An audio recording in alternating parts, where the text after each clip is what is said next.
નમસ્કાર, હું કરણ જોશી. મિત્રો, આપણા સનાતન ધર્મના સંસ્કારો, પરંપરા, કર્મકાંડ, પૂજા પદ્ધતિ, તેના નિયમો બધું જ સચોટ છે. આપણા વેદ, પુરાણો અને શાસ્ત્રોમાં તેનું સચોટ વર્ણન મળે છે.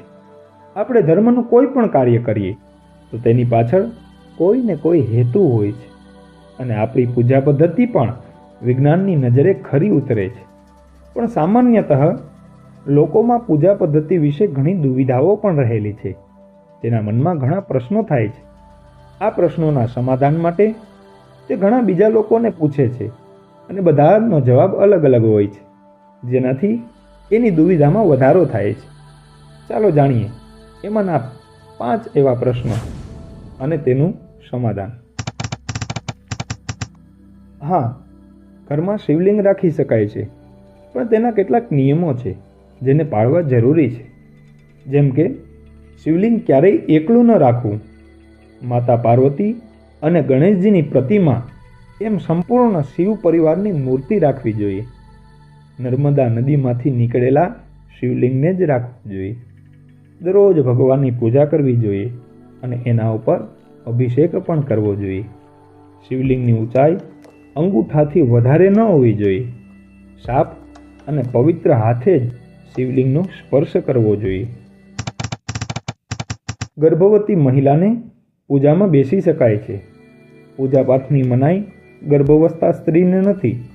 ઉલટું, ગર્ભ અવસ્થામાં તો પૂજાપાઠ વધારે કરવા જોઈએ, જેનાથી આવનાર સંતાન સંસ્કારી બને. પ્રહલાદના માતા કયાયુધુએ પણ નારદજીના આશ્રમમાં રહી 9 મહિના સુધી ભક્તિમાં લીન રહ્યા હતા. એટલે જ એનું દૈત્યકુળ હોવા છતાં પણ તેના ઘરે પ્રહલાદ જેવા ભક્તનો જન્મ થયો હતો. બીજા પણ ઘણા ઉદાહરણો છે શાસ્ત્રોમાં કે જેમાં ગર્ભકાળ દરમિયાન ભક્તિને શ્રેષ્ઠ બતાવવામાં આવી છે. માત્ર 2 વાતનું ધ્યાન રાખવું. ગર્ભવતી સ્ત્રીને યજ્ઞમાં બેસવાની મનાઈ છે, કેમ કે યજ્ઞમાં રહેલા અગ્નિને કારણે સ્ત્રીના ગર્ભને ગરમી લાગવાથી નુકસાન થઈ શકે છે. બીજું કે ગર્ભવતી સ્ત્રીને ઉપવાસ ન કરવો જોઈએ, કારણ કે ભૂખ્યા રહેવાથી ગર્ભમાં રહેલ બાળકને જરૂરી પોષણ નથી મળતું. ઘણા લોકો કહે છે કે તુલસી માળા માત્ર વૈષ્ણવ જ પહેરી શકે અને રુદ્રાક્ષની માળા માત્ર શૈવ લોકો જ પહેરી શકે. પણ એવું નથી. ભગવાન શિવ અને ભગવાન વિષ્ણુ એક જ ઈશ્વરના 2 સ્વરૂપ છે. માટે કોઈ પણ વ્યક્તિ બંને માળા ધારણ કરી શકે છે. રુદ્રાક્ષ ભગવાન શિવના અશ્રુમાંથી બનેલું છે. તે ભગવાન શિવનું આભૂષણ છે. રુદ્રાક્ષ માળા ધારણ કરવાથી શરીરમાં સકારાત્મક ઉર્જા વધે છે. સાથે શરીર સંબંધી બીમારીમાં પણ તે લાભદાયક છે. એનો ઉપયોગ ભગવાન શિવ, મા પાર્વતી, ભગવાન ભૈરવ, મહાકાળી માતા, મા દુર્ગા આદિ દેવતાઓના મંત્ર જાપમાં કરવામાં આવે છે.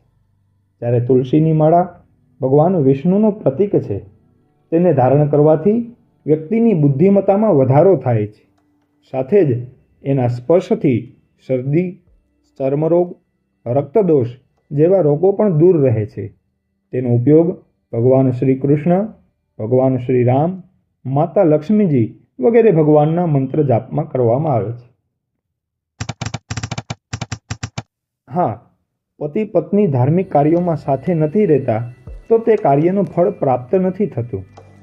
લગ્ન સમયે પણ ફેરા ફરતી વખતે વચન લેવાય છે કે લગ્ન બાદ કોઈ પણ ધર્મ કાર્યમાં આપણે બંને વ્યક્તિ સાથે જ રહેશું. માટે જ પૂજામાં હંમેશા પતિ અને પત્નીએ સાથે જ બેસવું જોઈએ. શાસ્ત્રોમાં પણ ભગવાન શ્રી રામ, ભગવાન શ્રી કૃષ્ણ વગેરેના ઉદાહરણો આપણે જોઈ શકીએ છીએ. અને કોઈ પણ તીર્થયાત્રાએ પણ જવું તો બંને પતિ પત્નીએ સાથે જ જવું જોઈએ. ધાર્મિક કાર્યોમાં બ્રાહ્મણ દેવ યજમાનને તથા ત્યાં આવેલા બધા જ લોકોને હાથમાં નાળાછડીનું સૂત્ર બાંધે છે. નાળાછડી સૂત્રથી બનાવવામાં આવે છે.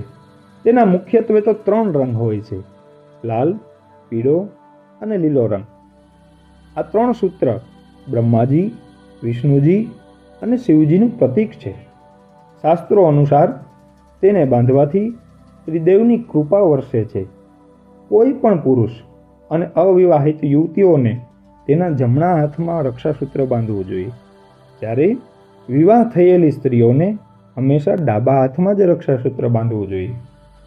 મિત્રો, આવા તો ઘણા પ્રશ્નો આપણા મનમાં પણ ઉદ્ભવતા હોય, પણ આવનાર વિડીયોમાં એની ચર્ચા કરશું.